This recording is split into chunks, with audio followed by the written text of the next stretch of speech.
What's up, guys? Welcome to Common Sense Trucking.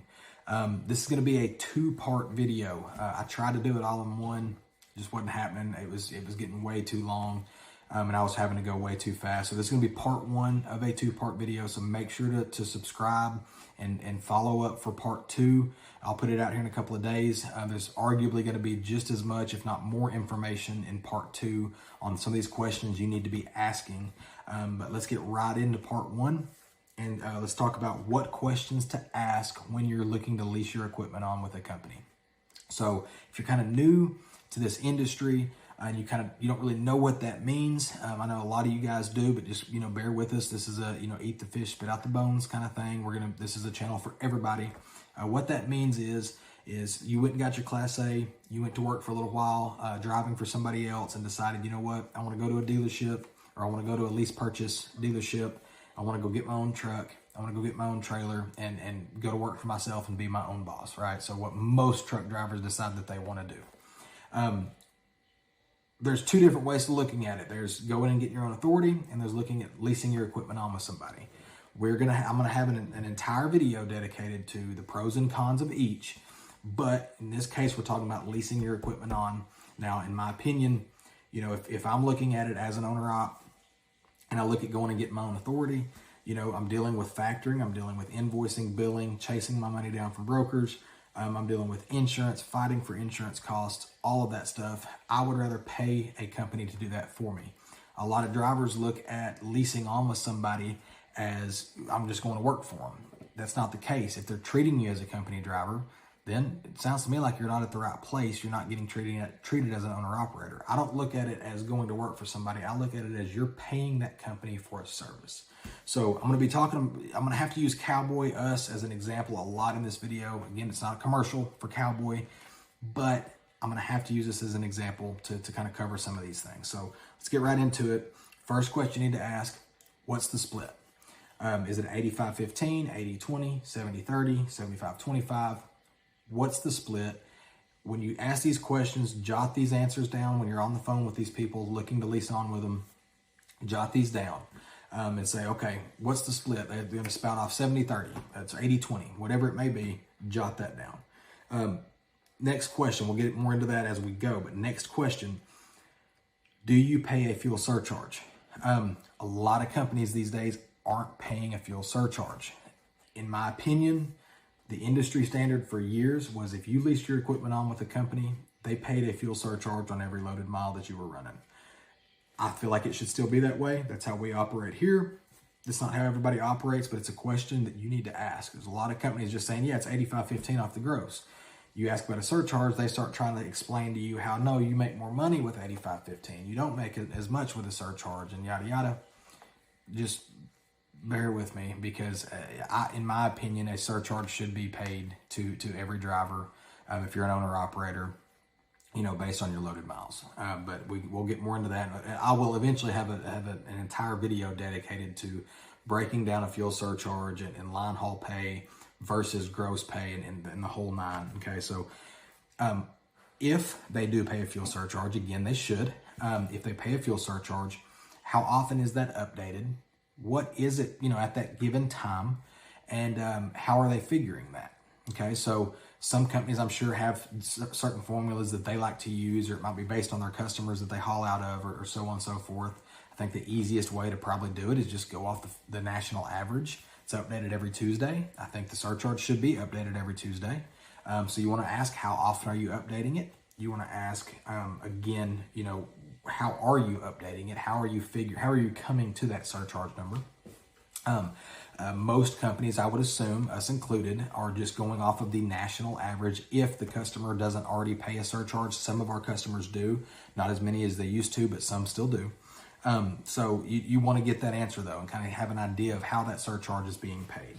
Okay, so moving on, something I probably should have started with, a big question for me: do you have asset trucks? That's a question to ask that company. Do you have asset-based trucks? Do you have trucks with company drivers in them, or are you 100% owner-operator?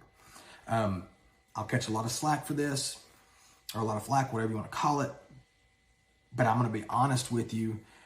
if I'm a driver out there and I'm looking to lease my equipment on with somebody, it's going to be really hard for me to lease on with somebody that has company drivers with company trucks.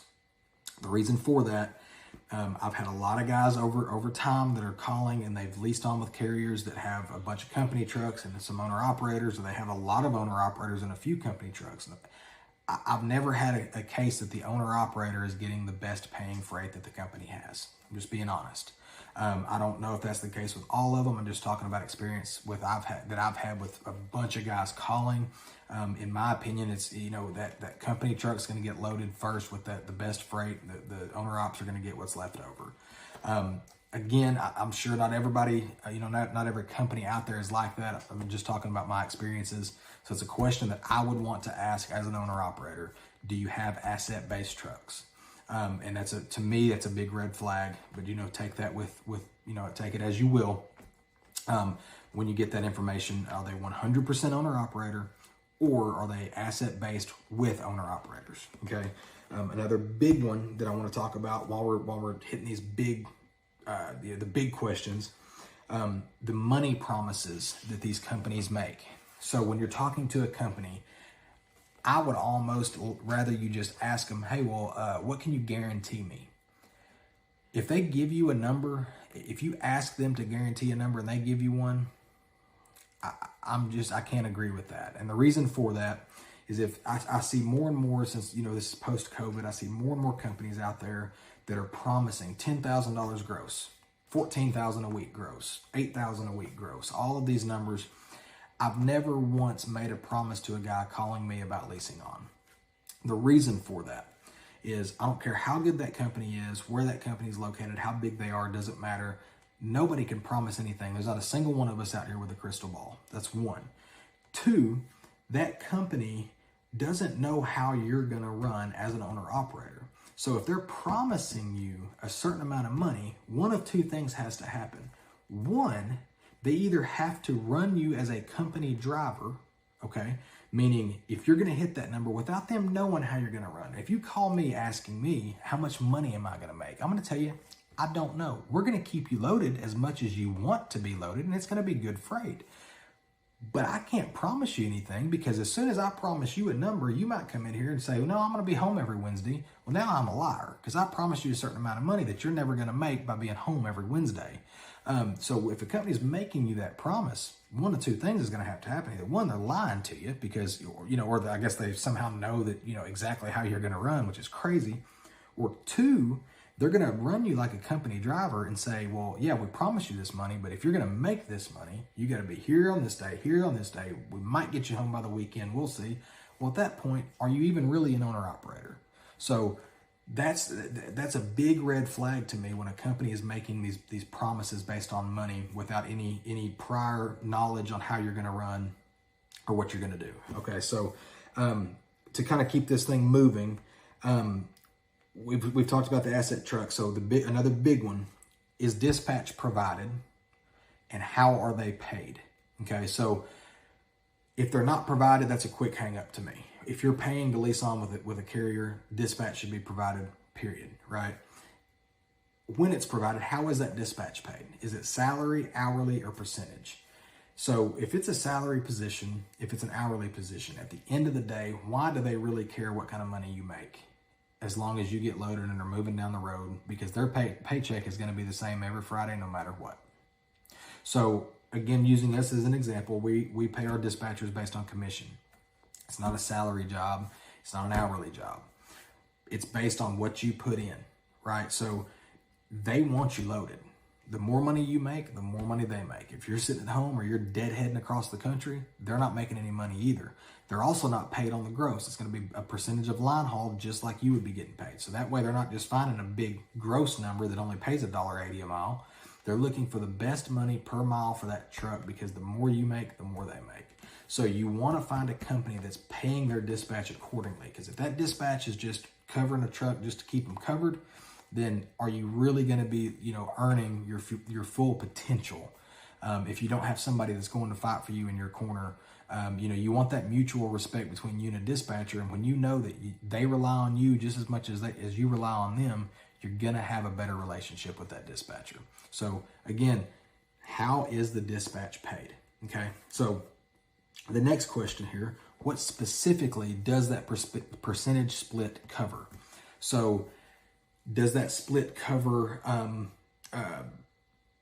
obviously, you're going to, most of the time, you're going to be paying your PD insurance, your physical damage insurance, okay?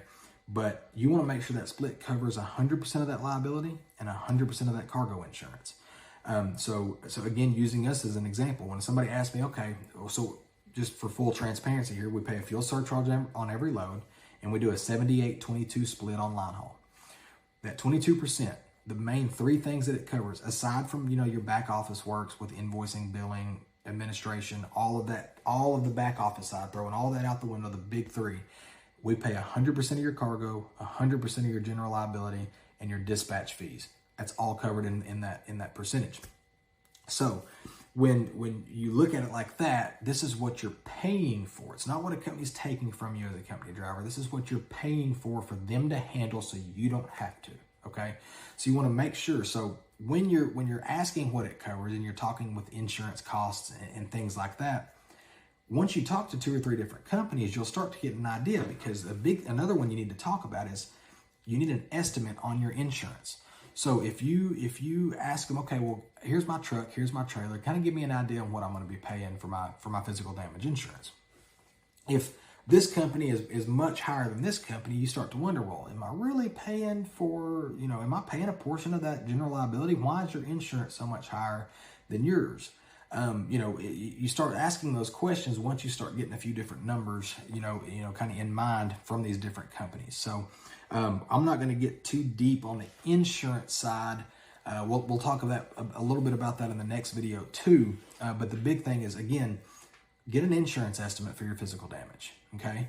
And we'll go in there in this next video. We're going to talk about your deductions, itemized breakdowns every week, why you should have an itemized deduction every week, so on and so forth. Again, that's going to be a whole, we've got another part 2 for this, because if you guys are anything like me, you can't sit here and watch a 30-minute long video.